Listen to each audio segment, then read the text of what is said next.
They shall be born with locks of hair that must never be cut. Heed this warning, for disaster shall befall thee shouldst thou defy it. Once upon a time in an African village, there lived a couple named Amandi and Rafatu. They were known far and wide for their kindness, humility, and unwavering love for each other.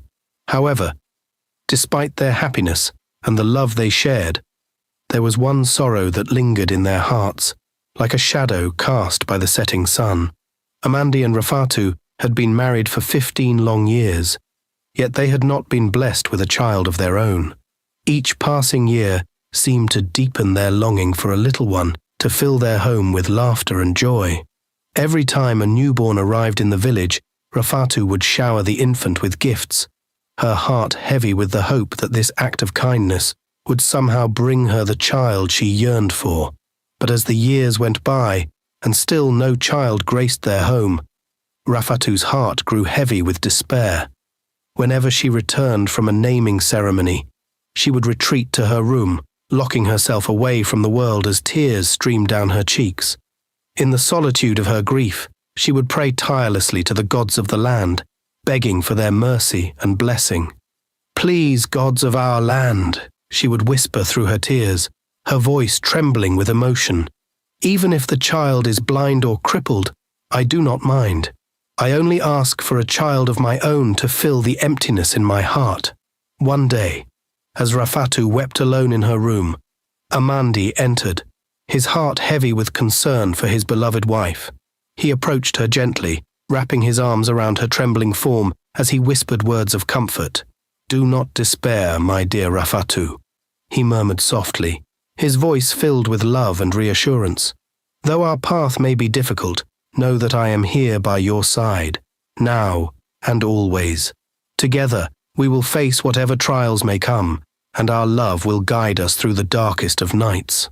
Rafatu looked up at her husband, her eyes shining with tears, yet filled with gratitude for his unwavering support.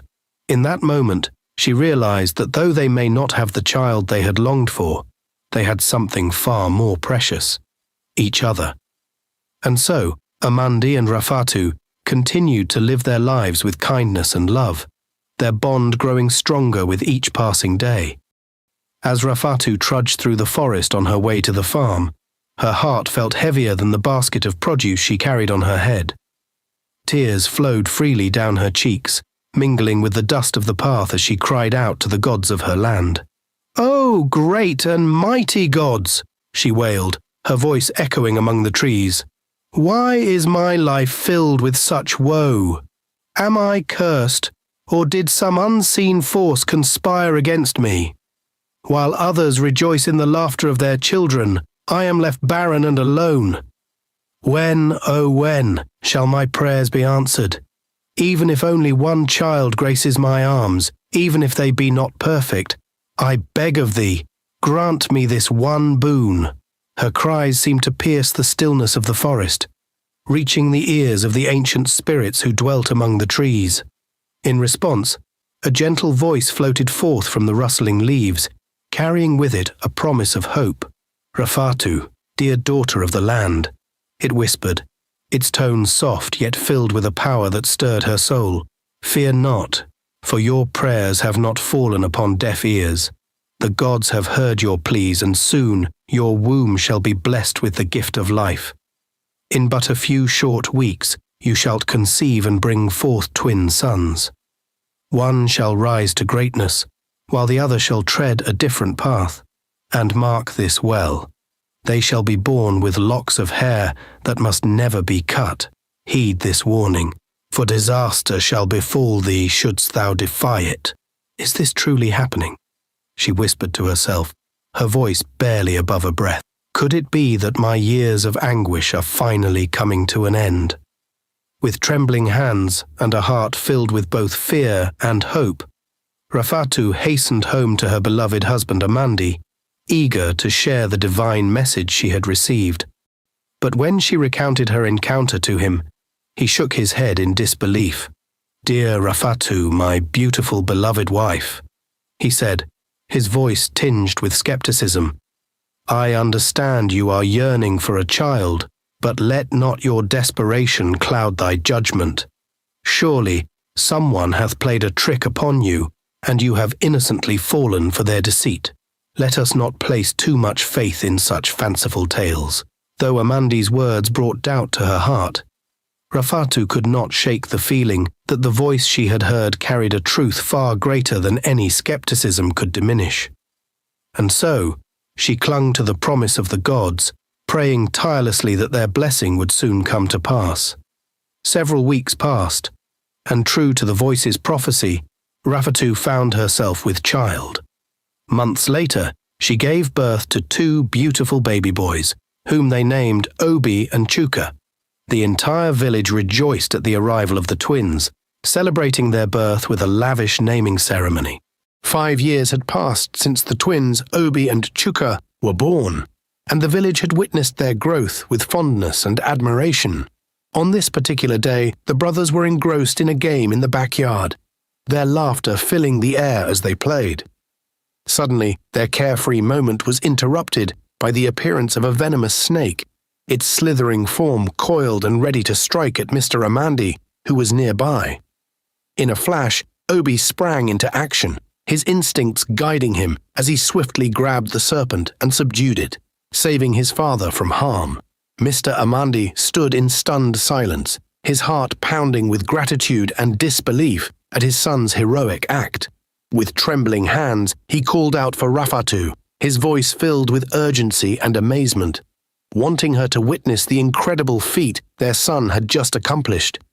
Rafatu rushed to her husband's side, her eyes widening in astonishment as she beheld the scene before her. Seeing Obi standing tall, his chest puffed out with pride, she couldn't help but feel a surge of emotion welling up within her. Filled with a sense of wonder and disbelief, Rafatu turned to her husband, her voice trembling with excitement. "Do you remember the voice that spoke to me all those years ago, promising us a child of great power and greatness?" she exclaimed. "Could it be that Obi is the one destined to fulfill that prophecy, to become the mighty hero we were told of?" That day, Rafatu prepared a sumptuous feast to celebrate Obi's bravery, filling the air with the tantalizing aroma of her cooking. As they gathered around the table, Amandi and Rafatu showered Obi with praise for his courageous act, though they couldn't help but voice their concern. "Obi, my brave son," Rafatu began, her voice tinged with a hint of worry. "You should have called out to your father for help instead of risking yourself." But Obi, ever humble yet steadfast in his convictions, responded with a reassuring smile. "Mother, father," he said earnestly, "the danger was too close, and there was no time to waste. I didn't want to startle father, so I acted quickly to protect him." As they dined on Rafatu's delicious cooking, the praise and attention lavished upon Obi filled the room with warmth and admiration. However, amidst the joyous atmosphere, a shadow of jealousy began to creep into Chuka's heart. Watching his younger brother being praised and pampered by their parents, Chuka couldn't help but feel a pang of jealousy. Seeing Obi receive all the attention made him feel left out and envious. One day, as they returned from the farm, Chuka approached his father and expressed his desire to be rid of his dreadlocks, feeling tired of them.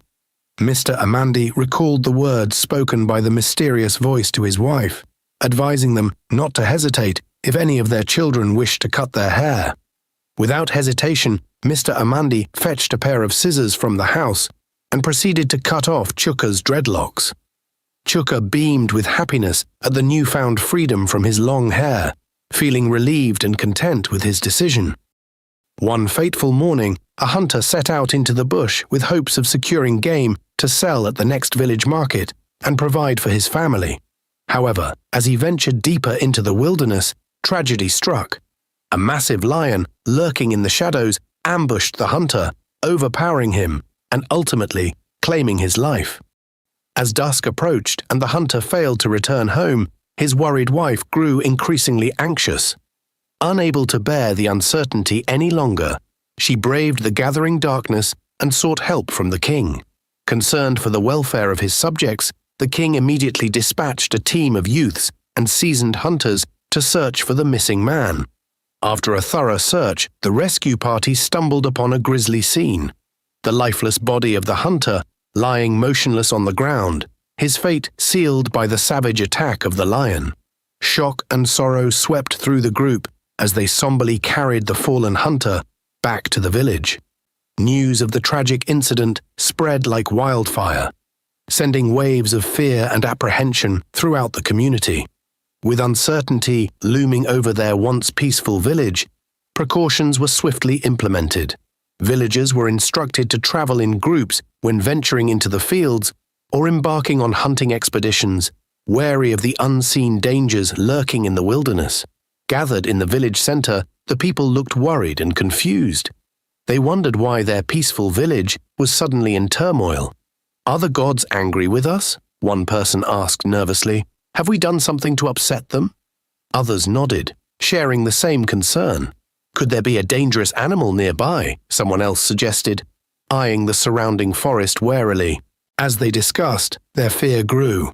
"We need to find out what's happening," exclaimed one person bravely. "Let's work together to solve this and bring back peace to our village." With a sense of unity and determination, the villagers joined forces to confront the menace that had disrupted their tranquil way of life. Guided by the experienced hunters, they ventured deep into the forest, their hearts heavy with worry, but their spirits strong with resolve. However, their hopes were dashed when, out of the shadows, a fierce lion emerged, its imposing figure striking fear into the hearts of the hunters.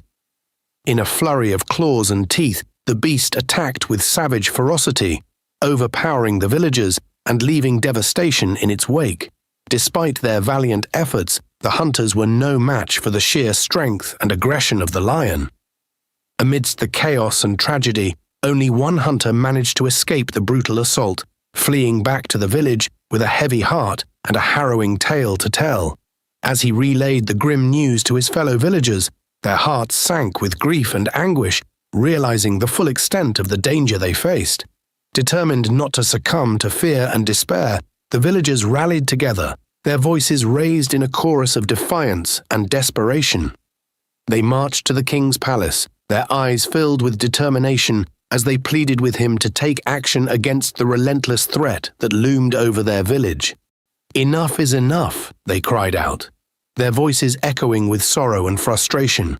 "Your Majesty, we cannot continue to endure such loss and suffering at the hands of this monstrous beast. We implore you to intervene and protect us from this grave danger." The king rose to his feet, his voice firm and reassuring as he addressed his distraught villagers. "Fear not, my loyal subjects," he declared, his words echoing with determination. "I vow to find a solution to our troubles and restore peace to our village." But one villager, his patience worn thin by empty promises, spoke up boldly. "Your Majesty," he declared, his tone tinged with frustration, "we're tired of waiting for solutions. We need action, not just words." In a bid to appease the angered villagers, the king made a decisive decree. "Anyone who can defeat the mighty lion and bring it back here will be handsomely rewarded," he proclaimed, his voice ringing out with authority. "I will divide the village in two, and the victor will receive one part as their reward. Furthermore, they will be granted the honor of marrying one of my daughters." As the villagers heard the king's offer, a wave of excitement swept through the crowd. Suddenly, everyone was eager to defeat the mighty lion in hopes of claiming the handsome reward promised by the king. With newfound determination, they set their sights on the daunting task ahead, ready to face the fearsome beast and seize the opportunity for a better future. As Obi and Chuka arrived home, now 20 years old, Obi announced his intention to confront the fearsome lion that plagued their village. Rafatu's eyes widened in shock and concern as she heard her son's bold declaration. "No, my son, you can't go," she exclaimed, her voice filled with worry. "We've only just found happiness with you and your brother. I can't bear the thought of you risking your life in that evil forest." Obi, undeterred by his mother's pleas, responded with determination. "Mother, I'm not doing this for the reward," he reassured her. "I'm doing it for our people, to end their suffering and bring peace back to our village." Just then, Amandi entered the room, his expression mirroring Rafatu's concern. "No, son, we can't allow you to go," he interjected, his voice stern, yet tinged with sadness. "We can't bear the thought of losing you or your brother." Seeing the distress on his parents' faces, Obi relented, realizing the pain his decision was causing them. "I promise, Mother." "Father," he said solemnly, "I won't go against your wishes. I won't risk our family's happiness and safety." With heavy hearts, Rafatu and Amandi embraced their son, grateful for his obedience and relieved that he had chosen to stay by their side. Though the desire to protect their village burned within him, Obi knew that his family's love and well-being must always come first. At midnight, Obi couldn't sleep. He felt restless, like something was calling him. So he woke up his brother Chuka and whispered, "I'm going to the forest to hunt down the lion. Don't tell our parents." Chuka's eyes widened with surprise. "But why, brother? Our parents are old. Please don't go. Do you want them to worry?" With determination, Obi dressed in armor and armed himself with a sword, resembling a warrior on a mission. As he set out into the deep forest, Chuka smiled to himself, harboring secret thoughts. Yes, let him go and never come back alive, he muttered silently. "I just want him gone so I can have my parents to myself. How I want Obi gone. He is my youngest, yet my parents seek his permission for everything. Even the villagers love him more. The girls are always around him. Let him go, and I will see how he's going to conquer the mighty lion," Chuka said, smiling to himself as he watched Obi disappear into the night. Hey everyone, if you're loving the story unfolding before your eyes, we need your help to keep the magic alive. Please make sure to subscribe to our channel, hit that like button, share this post with your friends, and also turn on notifications bell. We want to hear from you, so drop a comment below and let us know if you're excited for part 2. Stay tuned for more twists and turns in this captivating tale. Your support means everything.